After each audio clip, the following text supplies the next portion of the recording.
OpenAI is trying to raise $100 billion, not 10, not 20, 100. TikTok has agreed to divest the U.S. business into a new entity. The deal is set to close. Is this even more sign of a bubble? Like, is it getting even frothier? Meta actually just made a move that threatens YouTube's biggest advantage. Instagram right now is piloting IG for TV. A major consumer social upstart will go completely anti-AI. People are going to say, I don't trust anything online. I don't even want to FaceTime with you because I don't trust that. OpenAI may be worth more than most countries' GDP soon.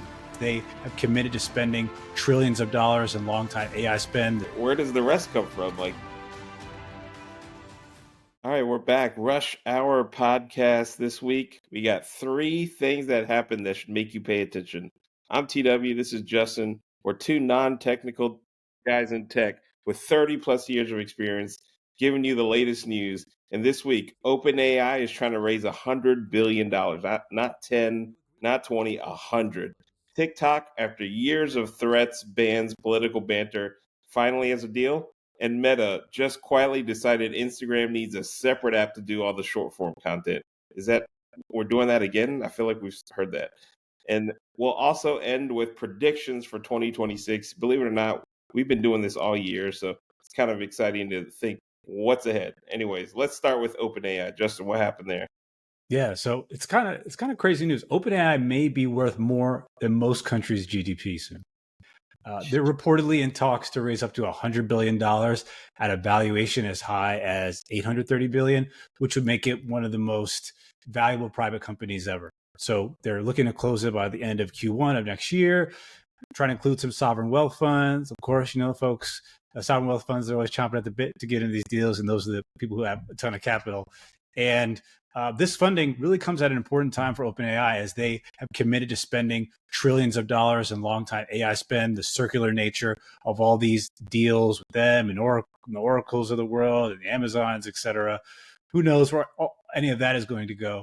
But it's really based off of the competitive pressures that have mounted from competitors like Google and Anthropic recently, which have had really tremendous models, are doing really well in the enterprise, and it's forcing OpenAI to ship faster than it has in the past. And so with investor sentiment cooling a bit and chip and memory shortages occurring, OpenAI is also rumored to be exploring an IPO and working directly with Amazon on a $10 billion investment, which would also give them access to Amazon's AI chips. So we'll see what happens if they're able to do this, if they're gearing up for this IPO, if they're able to raise this round. But I think the question for you, maybe T-Dub, is is this even more sign of a bubble? Like, is it getting even frothier?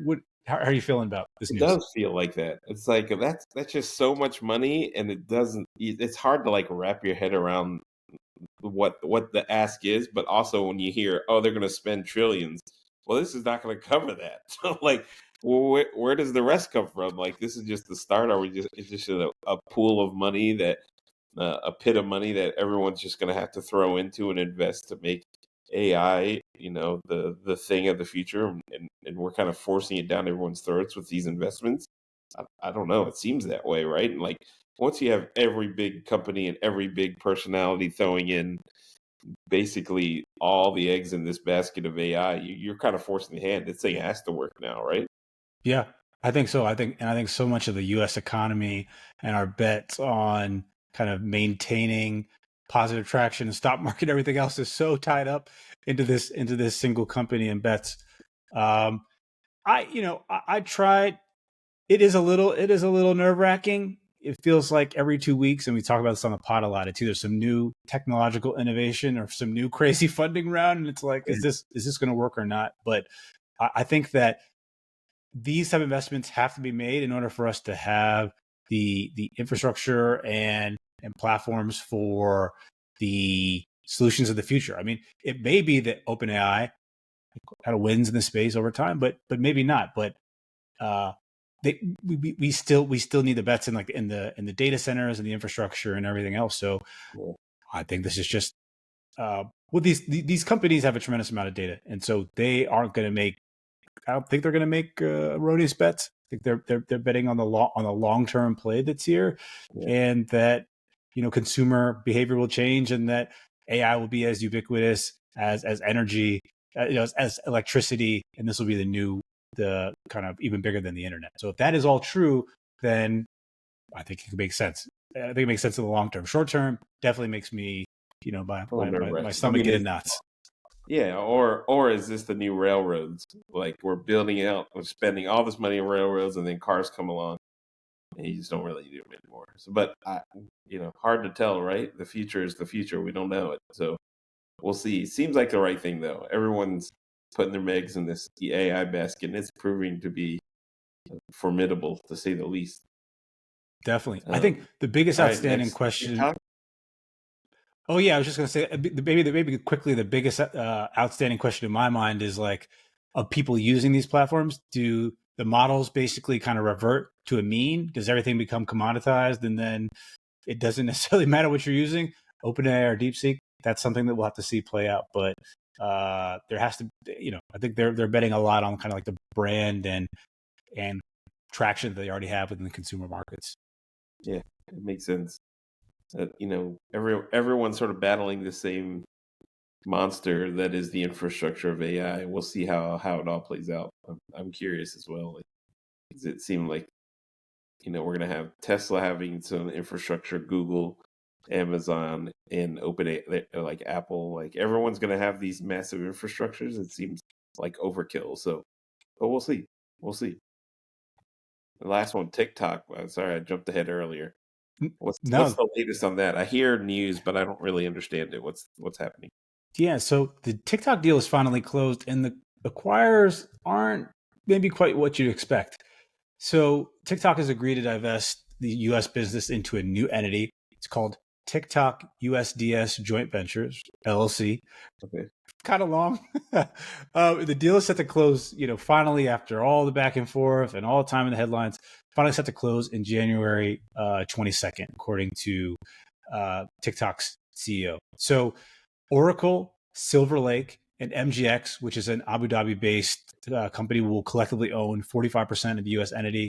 Existing ByteDance investors will own roughly a third, while ByteDance retains about 20%.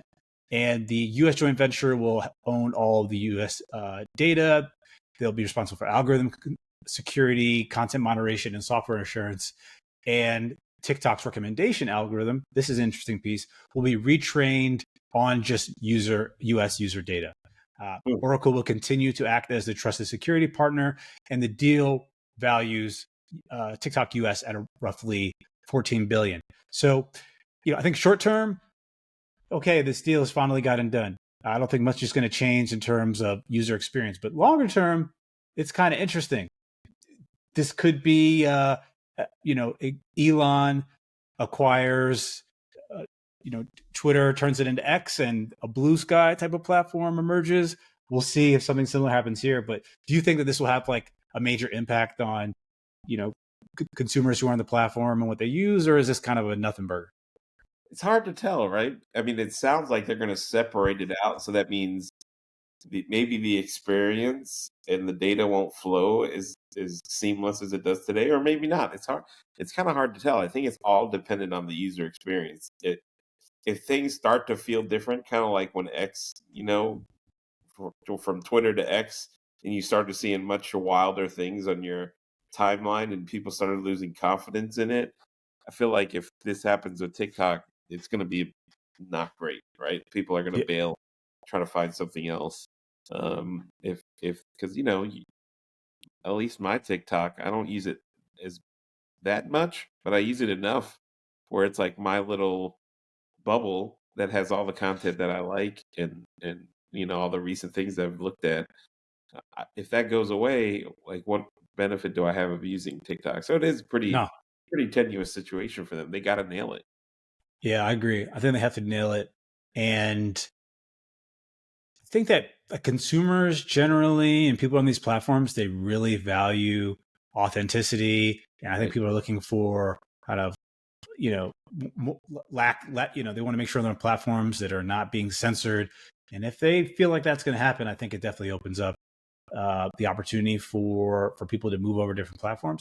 That being said, it's so hard to change habits if you've Yes. been using a certain platform. So I think the content will have to get pretty egregious, or there'll have to be like some major news stories that they're just not showing on there for people to move away from the platform. But it could happen anytime there's like a major like shift in ownership. There's an opportunity for new players to come in. So we'll have to see. But I think if they overly moderate, that could be a big issue for the platform. I can't say my content has crossed the board. Like, I'm not getting, European, Asian, content. It's not coming into my feed. So I don't know if separating the data will make any difference. It's not like I'm getting a ton of, content from other languages and things like that. So I don't know what benefit really separating the data has, but it'll be interesting. It'll be something we'll all kind of have to experience in real time, I assume. Yeah. So, yeah, I want to get to the last story. So Meta actually just made a move that threatens YouTube's biggest advantage. Instagram right now is piloting IG for TV, starting with Amazon Fire TV, which allows users to watch Reels directly from their television. So you imagine you go on your TV, you can see Instagram Reels there. And that's where, it's a direct challenge to YouTube's dominance. There was I think we reported a long time, like a while ago, that more people now watch YouTube on TV than any other medium, which is really interesting. But that's where kind of long form and short form content typically thrives. And IG is supposed to be designed for lean back viewing, positioning Reels as something that you flip to when Netflix feels like too much effort. It's supposed to be fully personalized, and they'll have autoplay going on continuously. So I think what's interesting here is that, short form, I don't necessarily think it's like the greatest format on television. Just to kind of go through the medium is a little weird, but I actually don't think that matters. I think what matters more is that, and I think this is something we know intimately, these platforms are just trying to improve share of time on, increase share of time in their platform versus everything else. So even if it's only incremental, time spent and engagement relative to the revenue opportunities and advertising, et cetera, that's huge for these platforms. So I think it's not the best platform or form factor, but I actually don't think that matters. Yeah, it's hard to tell because if you're going to sit in front of a TV and flip through Reels, if you're in a family environment, like getting the same interest together and multiples is going to be strange. But I'm not sure how it's going to play out, but it does make sense to have that. It's just the equivalent of watching 30-second commercials over and over on TV. It just seems weird. Whereas on the phone, you just, in between meetings or you've got 5 minutes, you can't watch a Netflix series. Flipping through a couple of Reels, flipping through some TikToks makes total sense. When you're sitting down for extended period of time on a big screen, I'm not sure. Maybe I could be wrong. Maybe people will create things that make more sense because our attentions are getting shorter and shorter. But it seems like the form factor and time and place don't make sense. But I've been proved wrong on these kind of things before, so we'll see. I think that ultimately, if someone is on Instagram an hour a day and this brings them in for an hour and 8 more minutes, like eight minutes more a day, and then per week, that's almost an hour more per week. Right. I think that works for Instagram, man. And I think it's just so hard. I think just to kind of take a step back, it is so hard to gain like mind share from consumers. They're just inundated with so much content that every company, whether it's TikTok or Meta or anything else, even if they have incredible distribution, it's still really hard to stay top of mind now. So any way that they can do that by having access to another screen is a huge opportunity for them. We'll see how well it plays out, but I think strategically it makes sense. Yes, we are creatures of habit, and just as we said with TikTok, it's hard to break those habits. When you're used to watching Reels on your phone, making the conversion to TV it's a bigger leap than you would think. You think, oh yeah, that makes sense, but like you're used to watching Reels in short form in the form factor of your phone, and to get it onto a TV, just a mental leap for all these people is going to be tough, right? I don't know about you. Even watching YouTube on the big screen, for me, I don't do it a ton. I'll do it every once in a while. Yeah. But for me, it's like it makes more sense on an iPad or an iPhone or whatever and on the mobile device when I go like. Whereas Netflix doesn't make sense for me. I don't ever watch Netflix on my phone. It's usually on my TV. Like Yeah. that's the leap that I'm wondering, and maybe because I'm old, and others are more like easily adaptable to like, hey, whatever. I'll watch these things anywhere. But my gut is it's going to take some time for people to adjust to a new style of watching on your TV. That's Yeah. I think the math is how long is that adoption period? Like how long will it take to change that behavior? And then what percentage of people will actually convert to it? And then how many more ads can we serve to those right. folks? I Totally. think that's And the math. also like reels. When I think of reels, I think vertical and then Yeah. swiping up to quickly go through it. And when you're on TV, you kind of think you turn it on, you put your remote control down, and you sit down and watch. So, and they say it's going to auto, Yeah. but like if I'm done with a video after 5 seconds, I've got to sit through the whole thing. Like that seems. We'll Their see. algorithm has to be really strong, I think, in It order does. for that to work too. If it's going to It does. autoplay, because you get 2 bad videos in a row, you turn it off. And then maybe you're like, that was a bad experience. Instagram isn't great. Let me go look at TikTok on my phone now. Yep. Right. So Yep. that doesn't necessarily help them either. So we'll see if they're able to figure out. I get the strategy. I think it's just so they're in such like a difficult time to compete. But we'll see It where it is. goes. It's almost like you need to make Instagram TV and have a whole different style of content and a different form of swiping and using it. But we'll see. We'll see how they execute it. This could be another one of those test and iterate, and if it doesn't work, you move on. The last topic we had, which I'm excited about, like predictions for 2026. We're getting at, believe it or not, we're getting at the end of the year. We've got 2 more weeks before it's over, Yeah. more than 2 weeks. So I was thinking, what do we expect out of this next year? If we say 2025, and we'll maybe touch on that later. 2025 was a year of sort of AI infrastructure and AI sort of making its way into mainstream. What's 2026? What are you thinking? What do you got? Yeah. So I did a little prep and have a few predictions, and I think some of it will be kind of related to the themes that we talked about in the past. But let's dive in. So the first prediction: I think LinkedIn becomes a true creator economy platform in 2026. Like not just a professional network, because the ongoing trends of job cuts push more deeply into the kind of tech ecosystem, and more people have to actively build personal brands as career insurance. More people are going to come to the platform, and it's going to explode in terms of creator content there. So I think we've seen a bit of that in 2025. I think it explodes in 2026. Okay, prediction 2. Fractional work also explodes. Companies have started to correct for overhiring based off of years of doing that when we had ZERP and there's free money flowing. Yes. And uh, and now they're leading harder into AI driven modes of efficiency for full time headcount. So I think what's going to happen is people who, by no fault of their own, have been displaced, trying to find opportunities, but have felt super burned by corporations. They're going to start working for multiple companies at a time. They're going to start to fractionalize their time. That's going to actually feel like a safer path.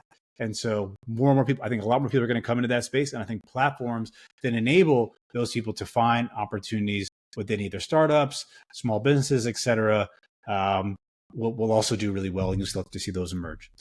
The last one is, I think, prediction 3, a major consumer social upstart will go completely anti-AI. So explicitly positioning itself around human-made content, as there's been a lot of fatigue with AI and synthetic media. I think there will be a place for that. And we talked about it, how like the Disneys, et cetera, allowing people to kind of use these tools to create new forms of content. But I think there will also be places for, non-AI content. That could be existing company now, like a retro, which is basically taking Instagram back to the earlier days of just sharing photos, or it could be some entirely new company. But I think we see an upstart come out of this space that does really well. That's completely anti-AI.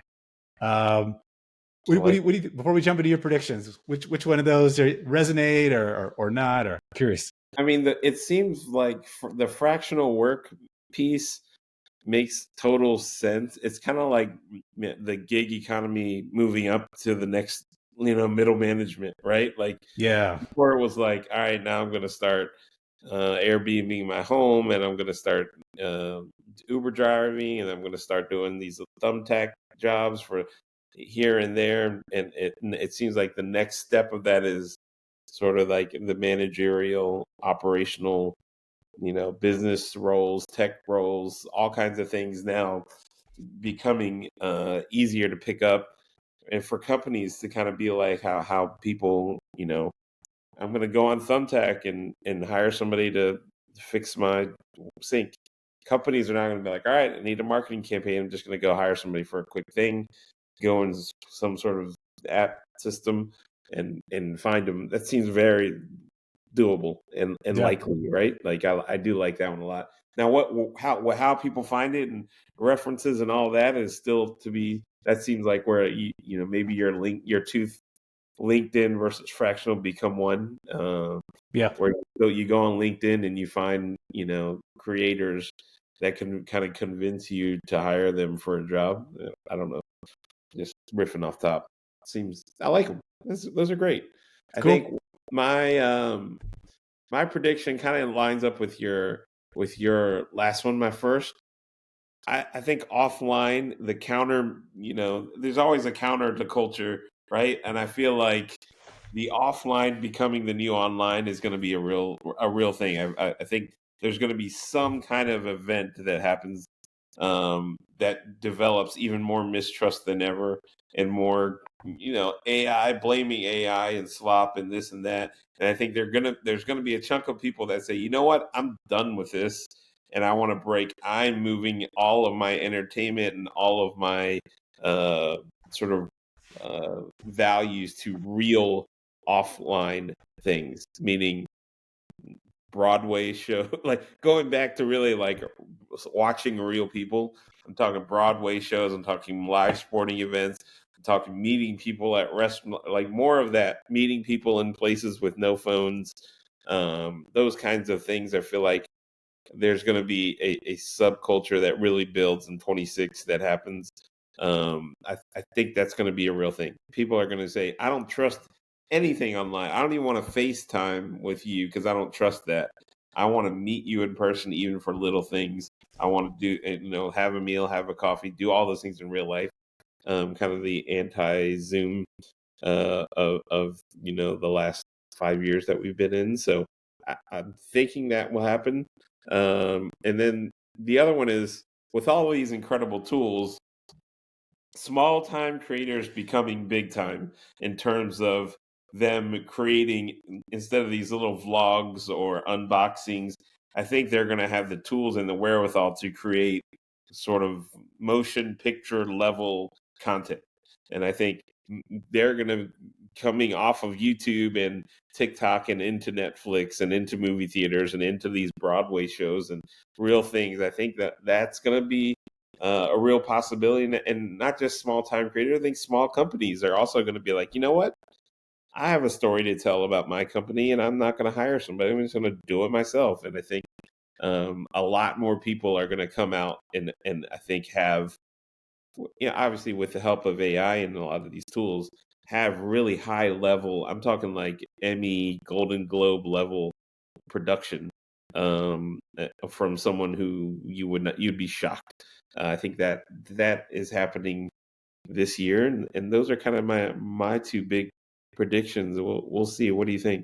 Yeah, I really love the second one in particular. I think we're seeing that a lot in the startup space and companies having this kind of motion picture style, like really amazing, raising graphic and experience. And people are coming to expect that. And it's easier than ever to Right. create that level of content at a really low cost. So I think that trend accelerates. I'm going to push back on your first one. Not that I don't necessarily agree, but I think that it's like not only offline. I think that live stream content becomes even more important because it's just a lot easier to prove that it's actual real human experience than VOD content, like video on demand. So I think people start pushing even more into live streaming because of the authenticity piece. And then the combination is, the in-person experience with the live streaming, right? So if Yeah. you are trying to really trust something, then you're there while the live streamer is creating the content as well. And I think that becomes an even more powerful experience. So if you're working on Twitch or Kick or these other platforms, I think there are some real continued tailwinds. Yeah.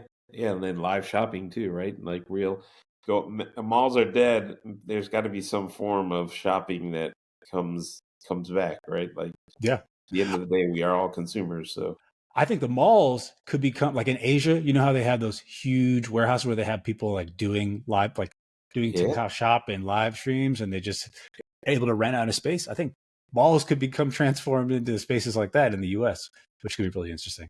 Yeah, I'm curious what happens to malls. Well, like I know that everyone talks about bringing them into like data warehouses or something like that, but yeah, I'm curious. Like, no, I think in Vegas, I heard that they're creating a like Japanese Asian type mall where um you're kind of going in there and being dropped into another culture, and then where Hmm. it's like arcades one floor, and then the next floor is all food, and then it's like the street vendors on the next floor, and then on the top floor it's the fine dining and fine shopping, sort of creating experiences around not having to travel but being able to experience it.